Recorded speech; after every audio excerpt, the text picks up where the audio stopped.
Call me crazy. Call me crazy. How would you articulate why someone would go open stance versus closed stance? I think open stance serves are bullshit. It's a hot take. I think placement does not matter on a serve. So many people, Kyle. It drives me crazy because I feel like it's one of the most easily fixable things. It was called the chainsaw because it looks like you're kind of like pull starting like a chainsaw. I didn't even know that. What should the rule be? Well, I'm like a huge proponent of... The game literally changed because of you. How will you change the game again? So the next is gonna be... All right, this is gonna be awesome. We got Zane joining us. He's the most influential pickleball player of all time when it comes to the serve. Now, he didn't just change how people served. The rules literally changed because of him multiple times. Why, you may ask? He was doing stuff like this to people. Poor guy. Now, in this video, you're gonna get the full timeline of how it all went down. You're gonna learn how to weaponize your own serve. And finally, at the end of this video, you're gonna learn what Zane thinks the future of this serve is gonna be. Let's get started. Take me through the timeline. I started in 2013 back at the Cesar Chavez Center in Racine, Wisconsin with my dad. Show me how you would serve a ball. Well, the first time I tried to serve a ball, it went right into the bottom of the net because I started coming over from tennis. But really when I first started, I used a continental shake hands grip and I was just tossing the ball into the court to get the point started. At what point did you start serving slightly differently? Started to realize that just getting the ball in the court pretty much immediately was a bad idea. Like, why are we not taking advantage of this opportunity to get on top of the point? But I'd say my form stayed pretty much the same for a few different years, but I started taking a little bit more risk and just going after the serve a little bit more. But the next time I changed my technique was probably 2018 or 2019 when paddles went from completely slick to having some surface texture. I switched over to the Ben Johns Franklin paddle, and so I found out that I could actually change my grip and really start to brush up the back of the ball, getting more topspin there. So I'd say 2018, 2019, I changed from continental, just sort of hitting flat, to more of a semi-Western, brushing up the back of the ball and getting a lot more topspin on it. And then what came next? What came next? Well, there's a few different versions of it. The COVID service rules came out, which allowed you to toss the ball to yourself off of the paddle. Okay. And so I started messing around. What if I spun the ball off of the paddle to myself? It allowed me to get a little bit, chill, all right? It allowed me to get a little bit more spin on that ball. You were spinning it off your paddle. At first, that was the original chainsaw, was spinning the ball off the, and it was called the chainsaw because it looks like you're kind of like pull starting like a chainsaw. I didn't even know that. Yeah, that's how it was. Fun story. First it was the lawnmower because I thought it was like, it looked like pulling a lawnmower. The chainsaw sounded a lot better. Were you going this, were you going down? I was up. pushing away from myself to get topspin. Okay. So that was legal and I was doing that, but before I ever played a PPA tournament, they said that they banned it. They said that you couldn't toss the ball off of the paddle fade. So immediately I'm like, all right, how do I break the serve rule still? I need spin on my toss. Why are you trying to break the serve rule? That's who you are. Well, I wanted to get an advantage. Okay.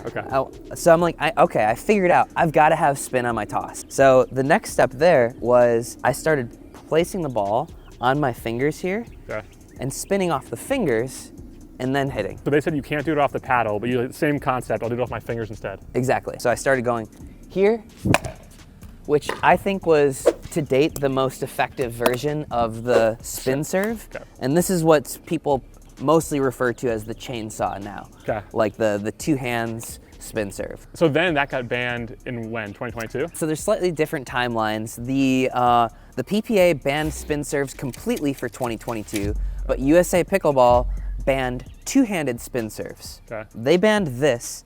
The PPA banned any sort of spin on the toss. So they had different rules for 2022.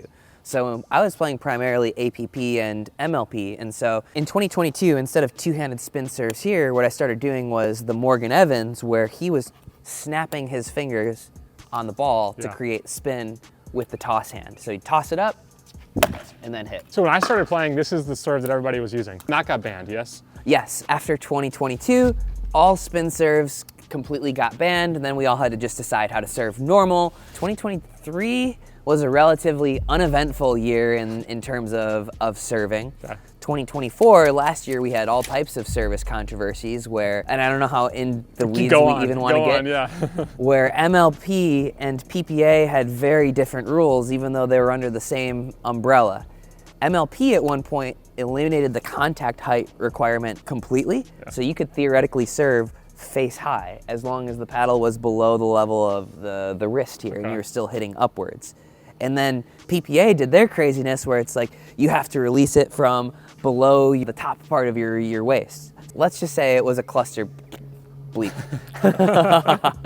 But I think the intricacies of those rules don't matter so much as what the outcome is. Players are hitting hard and deep. That's the main things that they're trying to accomplish with the serve right now. The technique that I'm using now is pretty similar to the technique that I was using back in 2018, 2019. Could you walk me through some of that technique? Maybe even the thought process of how to improve their serve. What do you tell them? My first question for anybody that wants to improve their serve is, what percentage of your serves do you make? Most people are like, I have no problem missing my serve, right? 3-5s at the most, for the most part, they're making all their serves. And my first step is, all right, we're gonna miss more serves, right? So we need to be willing to take a little bit of risk on the serve. There's no shot in pickleball that I should make 100% of the time. The old logic when I came into the sport was never miss a serve. Well, I've never heard that logic applied to never miss a dink, never miss a third shot drop, never miss anything else. If you don't take any risk, there's no reward. I'm a pro pickleball player. I could go the rest of 2025 without missing another shot. I would hit everything 5 feet over the net and right to the middle of the court. I wouldn't miss another shot for the rest of the year. I also wouldn't win hardly another point for the rest of the year, right? So at some point we know that there's a risk-reward trade-off that for whatever reason just hasn't been applied to the serve for a long time. So first step is be willing to miss some serves long by going after them, by taking some risks. The next thing I would say is we want to be able to transfer our weight into the serves. So a lot of times you'll see pros using open stance serves or even not moving their feet on some of these serves. How would you articulate why someone would go open stance versus closed stance? I'm not a big believer in the open stance serve, actually. Open stance really comes more from tennis, where you might be on the run and you don't have a chance to step across and hit this ball. The ball gets pulled out wide, and your best opportunity is to plant out wide here and hit. I don't think in tennis people are ever, the ball comes right to them and I'm gonna intentionally hit it open stance. It's kind of a necessity based on the ball more than it is kind of a choice. I would say when serving, some people have told me that they feel like when they're using an open stance, they're able to get a little bit more topspin. Personally, I don't feel like that's worked for me. I'm not gonna argue with them if they feel one way or another. I guess I need to learn more about how they feel like the open stance, because I can't come up with a good reason for why it does. I went to the open stance for a while, and I feel like I was getting less power on it, and I feel like you can still generate the same amount of lift on the ball. I guess I don't get the difference in how you would generate more lift. Maybe, in fact, if you know more about this than we do, you can let us know in the comments below. Yeah, but for me, I feel like I get more spin, more power, more control by using my hips. So the main drawback for me, and for any, I think, player that's not a pro, is when you're already in this open stance, the biggest issue here is it's much more difficult, or there's less range of motion with our hips, right? And our less ability to actually use our legs. Part of the reason why me at like 145 pounds, why I'm able to like hit the ball really hard is because I use my legs, my hips, and then come in with my upper body. Here, I feel like in the open stance, you're really just swinging with your arm. I like to actually start a little bit behind the court so that I can step into this ball, transfer my weight, follow through, and not be, hanging out in the court. Another thing that I see a lot is players transfer their weight all the way into the court. So what I'll do here is I've just got a small little... Do you bring your foot up ever? Do you ever come here and actually lift it forward? Or do you typically keep it almost like a golf swing where your foot's actually kind of back and you're rotating? I think if you're really going after the serve, your back foot is probably rotating through. I don't think I did it on that one because I didn't fully go after it. I think when I'm really going after it, that foot comes through. Show us your starting stance, and you're also... I'm pretty closed. Yeah, you're pretty closed. You're like a couple feet behind the line. And you said the reason that you start a little behind the line is so that when you finish, you're finishing behind the baseline versus finishing inside the baseline? It drives you crazy because I feel like it's one of the most easily fixable things. So many people serve like this. Oh, A secondary reason is when I'm a little bit further back, I feel like I can get better height on the ball. And height and spin is now something that is one of my primary focuses on the serve as well. Height and spin, more so than placement? Yeah, I honestly I don't believe that placement matters on a serve. Okay. It's a hot take.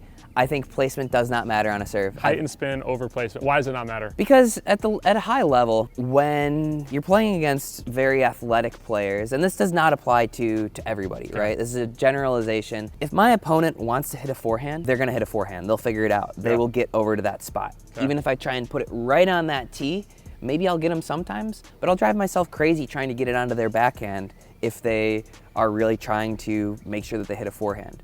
So, one thing that always works though, no matter who you play and no matter what their skill set is, if you can hit this ball into the last 3, 4, 5 feet of the court, you're gonna keep them back away from the kitchen line. The objective of the serve, in my opinion, is to make your third shot easier. And so if you can push them far back with your serve, it's gonna make your third shot easier. That's the #1 thing I'm trying to accomplish. The last time me and Zane played, I think we lost 11-9, 12-10, so this is the game changer. I thought you had didn't you guys get a game? No, we lost. It was in 2. Was it? It was very close. And actually the next week I took the footage from this match and I uploaded it into Pickleball Vision, which uses AI to analyze matches, which is insane. And they have this really cool feature. It's called the Shot Explorer.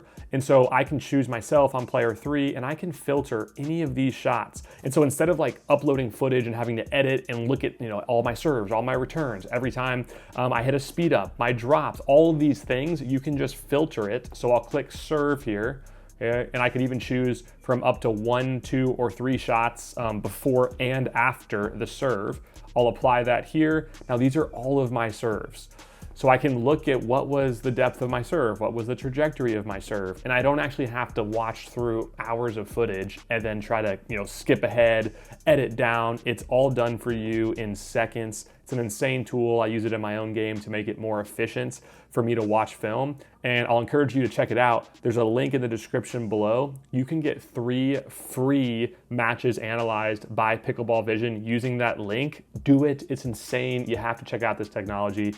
Back to the video. You serve so big in that game. I remember that. Which to me are harder serves to handle. Like it's easier to handle like a line drive. It's much harder to handle the high bouncer. So that brings us kind of all the way back to like the way that players are serving now.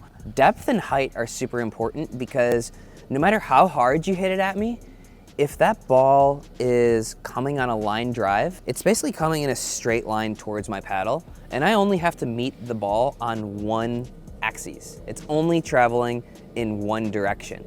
But if it's coming up at me and I've got to time it correctly on both the X and Y axes, it's much more difficult to hit a quality return meeting the ball here, if that makes sense. That's really good, yeah. So you're almost forcing your opponents to what they call take the ball on the rise. What grip do you hold it on now? I'm basically holding the grip. If I were to just toss it down on the ground, pick it up here, it's basically like a semi-Western grip. Okay. What's next on the serve? In your eyes, like because if you're the type of guy who's always looking for an advantage on the serve, you've had advantages, you created new things, the game literally changed because of you. How will you change the game again? So the next is gonna be more complex, and it's gonna be a game theory of changing up pace and trajectory. I still think we're always gonna want deep serves, but now it's going to be changing up the serve, not giving people the same pitch every time. I'm gonna go higher and loopier on one, and then try to go for a bullet, but still keep it deep on the next one. That way that returner can't just get into a rhythm. I think that's the next step. That's not like a huge innovation on the serve by any means, but now as a sport matures, you're looking for tiny little marginal gains as opposed to early on in the history of the sport. You change your grip and you've made serves like 30% better. Yeah. What should the rule be? A huge proponent of the drop serve because it is the only completely enforceable rule in my opinion. The serve rules are completely broken, completely subjective. Like to me, it seems very easy to enforce a drop serve rule. And the argument that a drop serve looks dumb, I think is a bad argument. Look, this looks cool. Tell me this, you guys need to tell me this looks cool, ready? A drop serve can look athletic. Yeah. The argument is that on TV for the professional sport, a drop serve is going to look bad, which is why the PPA hasn't and MLP hasn't allowed us to use a drop serve. I think that looks pretty good. I think that actually looks more athletic than the way that some people serve. Like that. Call me crazy. Call me crazy. So thanks to Zane for coming. We also just filmed a couple other pros versus 5-0s. You can go to his channel and check those out. It's crazy what happened in that last video. Yeah, we're gonna see if me and Kyle can beat 5-0s while they serve tennis style. And in the next one, we're gonna play against them where they are able to go into the kitchen and see if pros can beat 5-0s.